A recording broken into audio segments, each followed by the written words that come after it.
समय की शुरुआत से पहले, जब न कोई सूरज था, न चांद, न सितारे और न ही आकाश गंगाएं, जब कोई समय की घड़ी नहीं चली थी, न कोई ध्वनि थी, न गति थी, न पदार्थ और न जीवन, उस अकल्पनीय क्षण में भी परमेश्वर पहले से ही वहां था।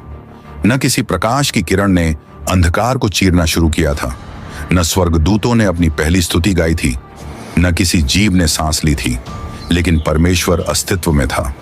न एक विचार के रूप में, न किसी शक्ति के रूप में, न किसी कल्पना या मिथक के रूप में, बल्कि एक जीवित, शाश्वत, स्वायत्त, अनंत और पूरी तरह आत्मनिर्भर वास्तविकता के रूप में।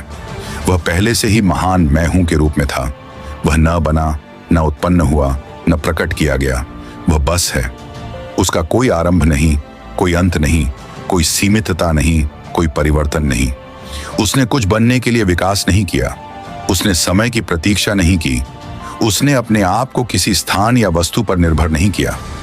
वह हर परिभाषा, हर सीमा और हर आवश्यकता से परे था, और आज भी है। यही वह सत्य है जिसे हम समझने के लिए आमंत्रित किए गए हैं। यह कोई मात्र सिद्धांत नहीं, कोई शुष्क धर्मशास्त्र नहीं, बल्कि हर वस्तु, हर आत्मा, हर विचार और स्वयं अस्तित्व की नींव है। जब हम उस परमेश्वर को जान लेते हैं जो शुरुआत से पहले था, तो हम खुद को जानने लगते हैं। हम ये जानने लगते हैं कि हम क्यों बनाए गए, हम कहाँ जा रहे हैं और हमारे जीवन का अर्थ क्या है।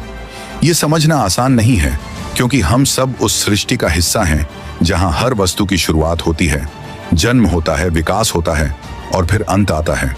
परंतु परमेश्वर ऐसा नहीं है। वह समय की रेखा पर नहीं चलता। वह समय में नहीं रहता, बल्कि समय स्वयं उसमें विद्यमान है।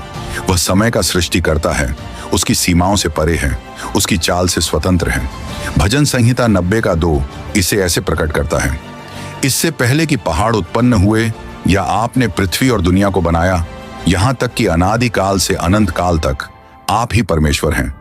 इसका अर्थ यह नहीं कि परमेश्वर ने समय के भीतर लंबा समय व्यतीत किया है, बल्कि यह है कि वह कालातीत है। वह अनादि काल से अनंत काल तक परमेश्वर है। उसका कोई समय बिंदु नहीं जहां से वह शुरू हुआ हो।